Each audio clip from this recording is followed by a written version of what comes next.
Hello students, in last video of the same chapter we learned protein synthesis by transcription, translation and translocation. In this video we'll start with mutation students. Now when we'll talk about mutation, sometimes sudden changes occur in genes.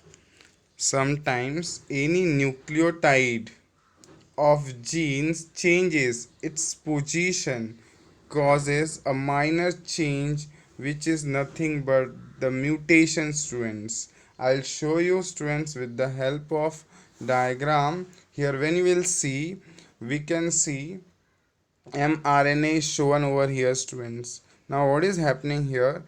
Here in this mRNA TGC, this TGC is replaced by GAT. These three nucleotides are replaced, and see here students, nucleotides T, G, A, thymine, guanine and cytosine are replaced by other one, that is guanine, adenine and thymine. Here because of this change, mutation is done here students. Sometimes sudden changes occur in genes. So you saw how the changes occurred. Instead of TGC, now GAT is replacing TGC, and TGC is replaced by GAT. So because of this sudden change students, sometimes any nucleotide of gene changes its position, that causes a minor change which is nothing but the mutation students.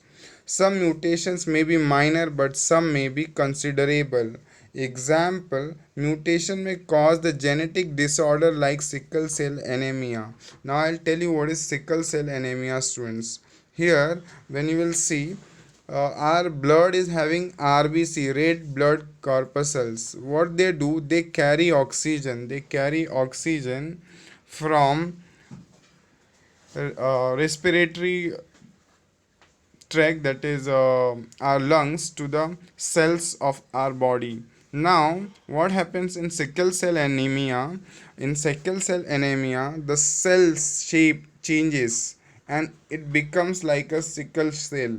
Normal cell size shape changes and it becomes like a sickle cell, and because of this shape, the oxygen carrying capacity of this RBC, red blood corpuscles, decreases, and because of that the supply of oxygen is getting affected.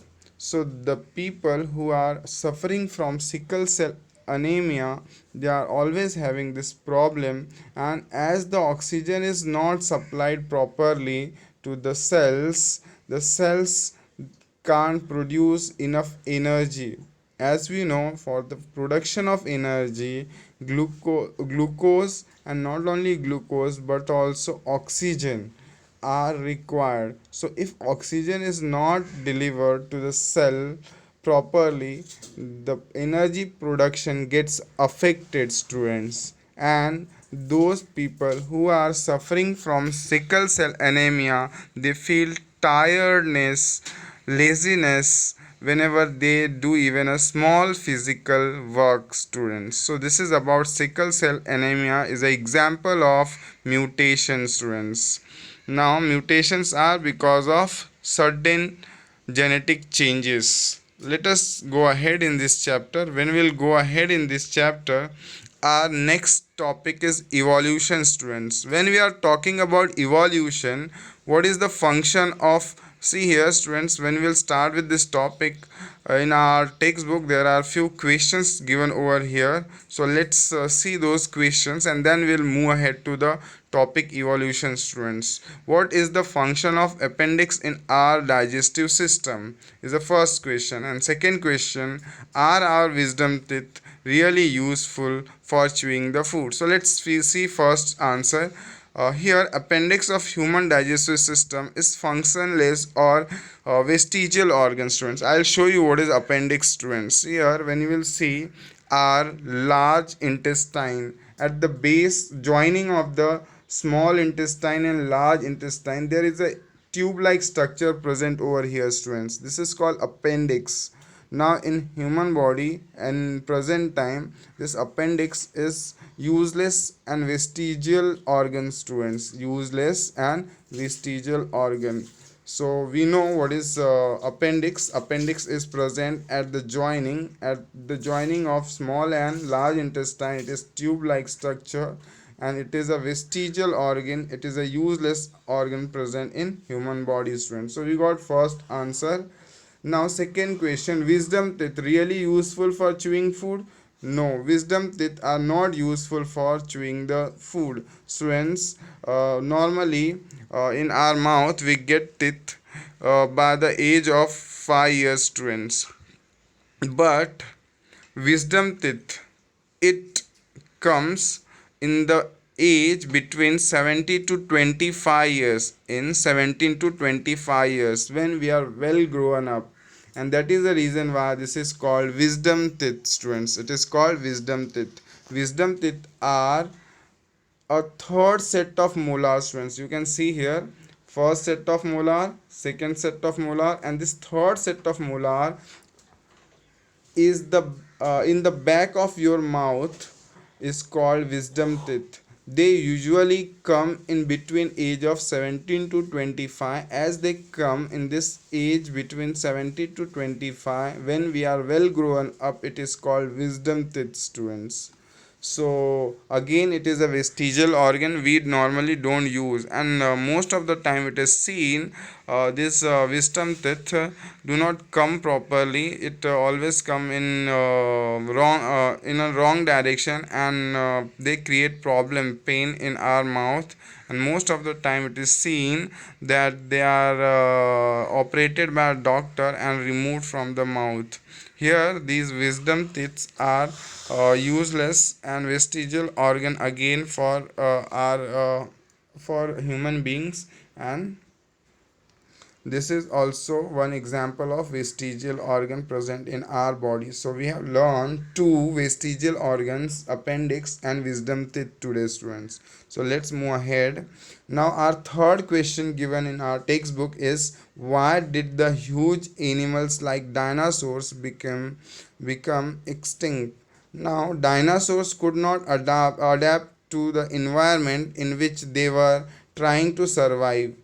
There was beginning of ice age, which resulted in scarcity of food. Students, when you will see the picture of dinosaur, they were huge animals. Their body size was big. They were giant in size, and their food requirement was very high.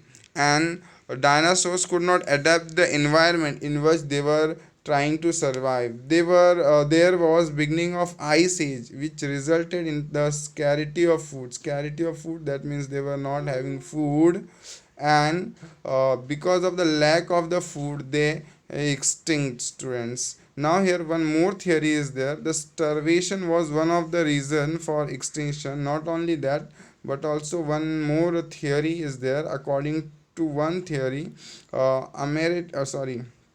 amateur collide with the earth, and this resulted in the catastrophic death of the dinosaurs. Now you'll say, what is amateur? I'll show you the picture of amateur. Here this is amateur, students. Here a meteoroid is a small rocky or a metallic body in outer space. When it collides with the surface of the earth, the life around that area gets um extinct, or we can say it is a catastrophic death of the animals or plants or living organisms who are living nearby that area where that meteoroid collides with the earth's surface, students. So this is about extinction of dinosaurs. So this is the theory. According to this theory, amateur collide with the earth, and this resulted in catastrophic death of the dinosaur, students. So this is your third question.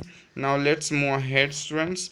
Now here our fourth question is, why are many species of animals and birds getting extinct? Now why are those dinosaurs were huge big size animals, they did not get enough food and that's why they extinct, but there are many species of animals and birds who are small also and they are getting extinct. Now there are few reasons behind them, students. We are having answer. There is continuous and rapid change in environment, students. There is continuous and rapid change in environment. Whatever reason is there, it may be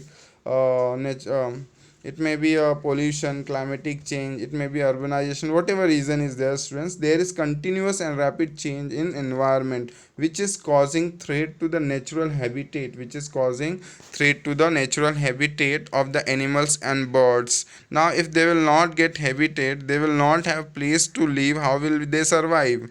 They will get extinct. So this is the one reason. Pollution, climatic change, increasing urbanization, etc. are the factors causing depletion of food and shelter of animals and bird, and when they are not getting food and shelter, they are getting extinct. One more reason is there, students, that is hunting and poaching has also resulted in extinction of many species, students. So this is our fourth question which is given in our textbook.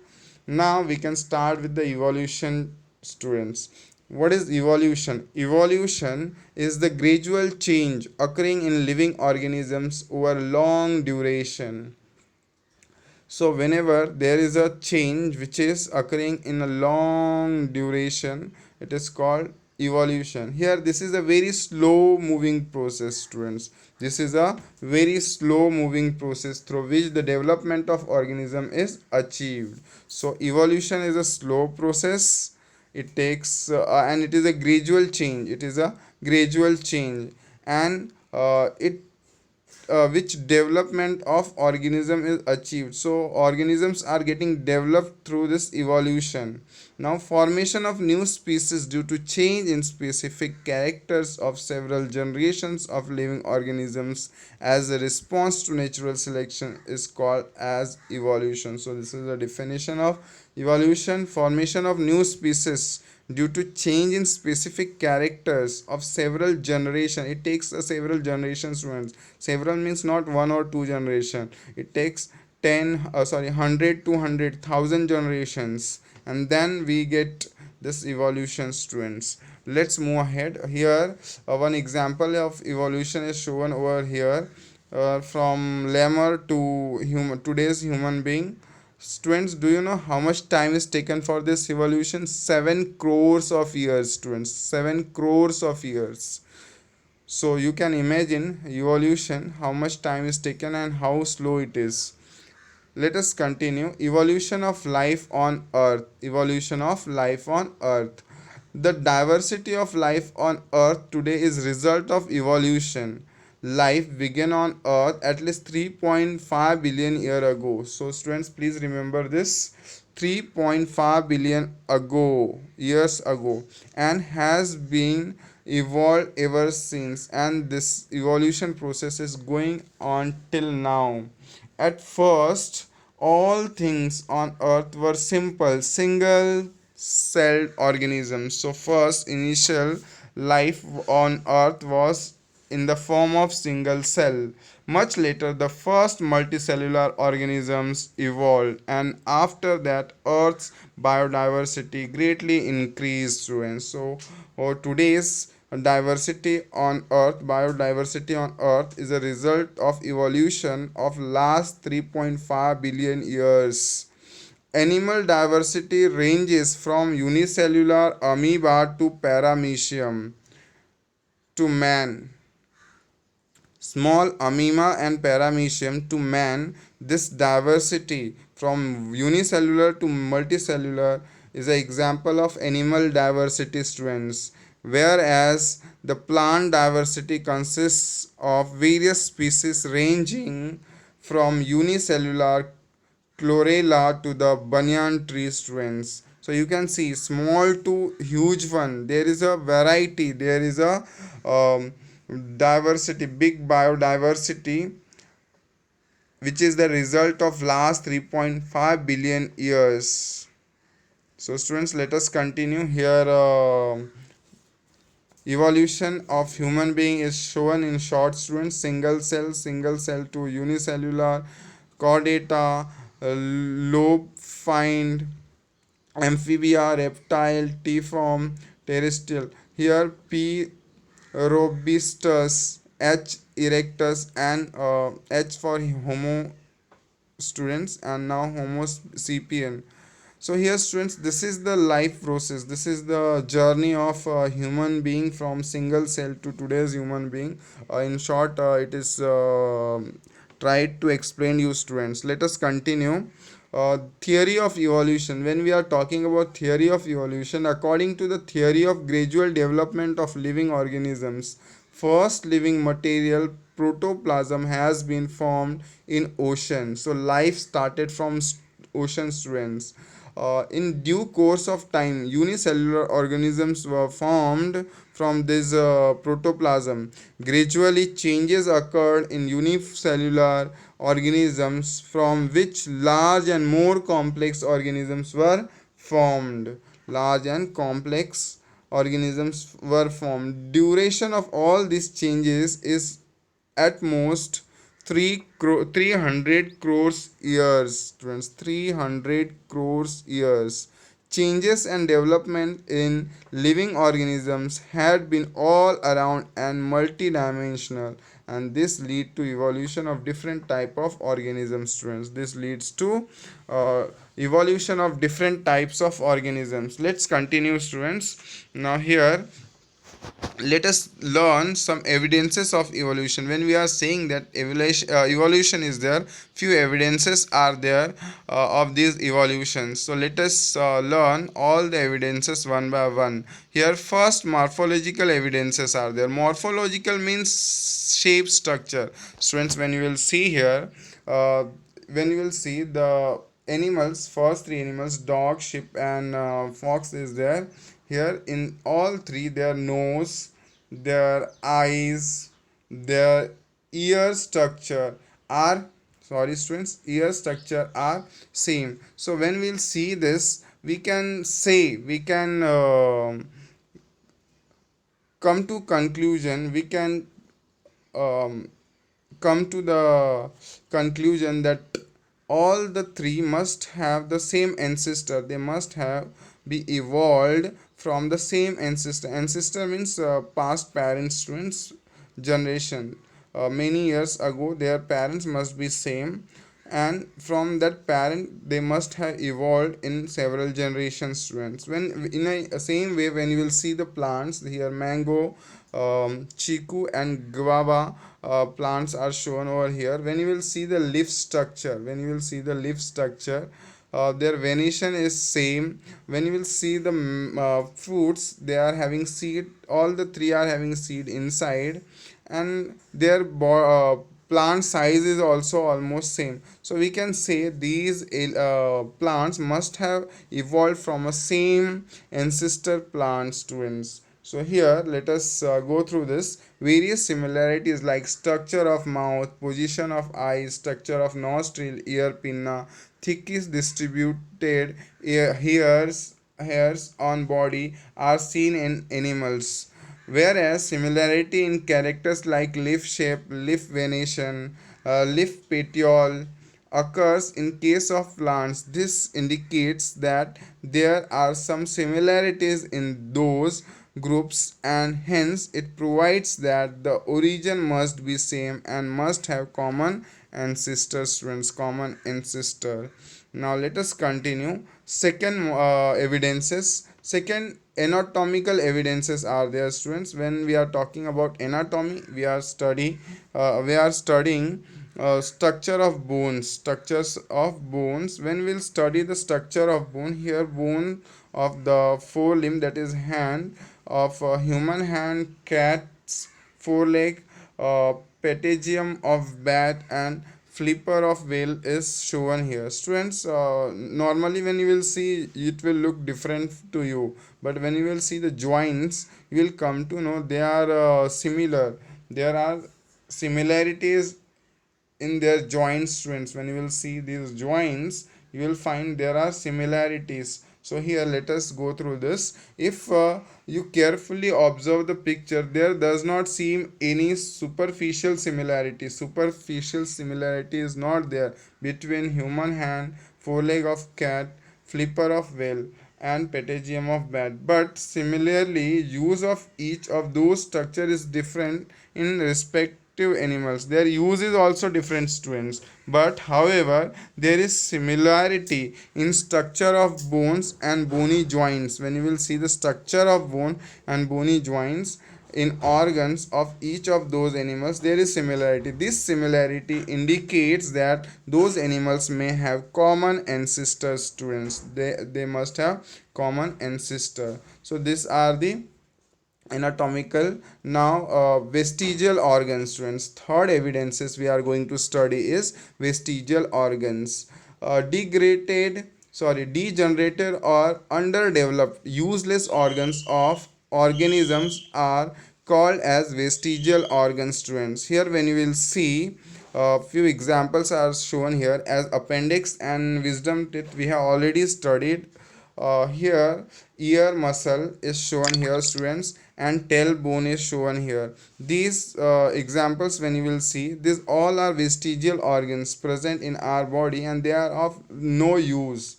They are no use. So that means this presence of vestigial organs indicates that in past they must be like a well grown and useful in our human body. Slowly they were not used, and their shape and size reduced, and now they are in the useless state, students. But here let us go through this. Appendix, which is useless to human, is useful and fully functional organ in ruminants. Similarly, muscles of ear pinna, which was useless to human, are useful in monkeys. When you will see in monkeys, they are useful for movement of ear pinna. Various vestigial organs like tailbone, wisdom teeth, and body hairs are present in body of human being, which are useless today,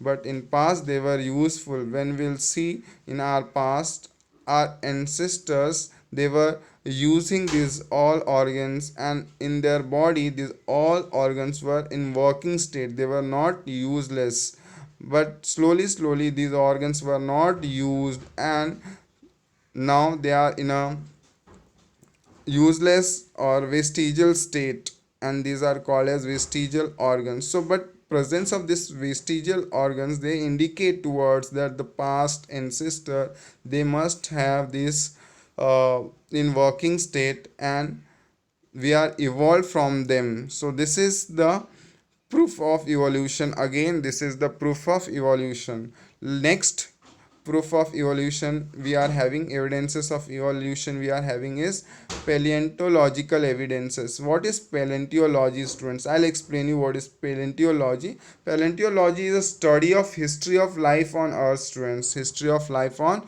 earth based on fossils. Now what is fossils? Fossils are the remains of plants, animals, fungi, bacteria, and single cell living things that have been replaced by rocky material or impressions of organisms preserved in rock. Students, you can see in images fish, reptile, and camel-like animal is shown here. These are the bone structures and the impressions on that inside the rock, inside the earth in rocky material. So these impressions and bone structure, they indicate towards that in past the life must be of as it is in bony structure, students. When we resemble the bones, when we see the image of impressions, we'll come to know about the life which were there in past. So when we study them, we come to know that the animals of that time were like this. Now there is change in animals. that means they must have evolved from them only. They must have evolved from them only. Here there is a method called as carbon dating, method of carbon dating. This method is used to study, to check the life or age of the bones which are fossils. When we are saying that fossils are evidences, we are having fossils in our earth crust.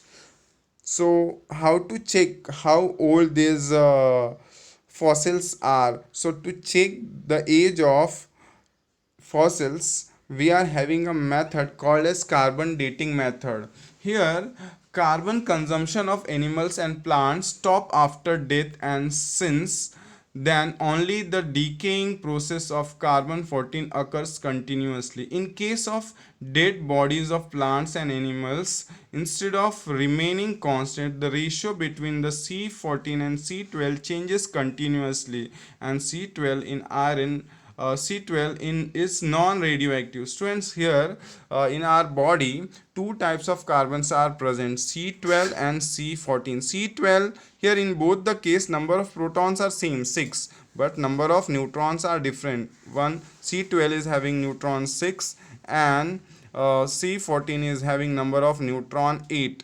Neutron 8 students. So here C12 is non-radioactive, but C14 is a radioactive. C14 is a radioactive, and as C14 is radioactive, C14 reduces. The C14 the amount of C14 reduces, but C12 remains same in that fossils, in the dead body of the animals. As the C12 remains same in the same amount and C14 changes, the ratio of C12 to C14 changes.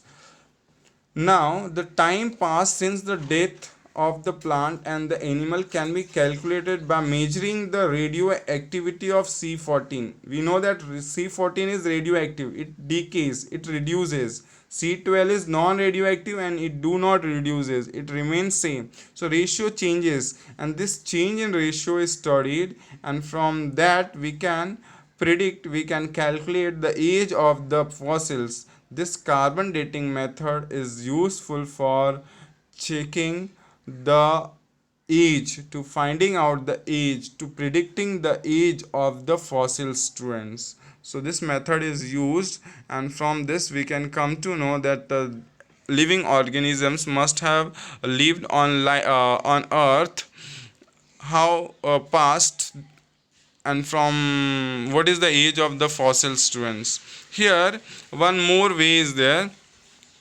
When you will see the level of earth crust, when you will see the level of earth crust,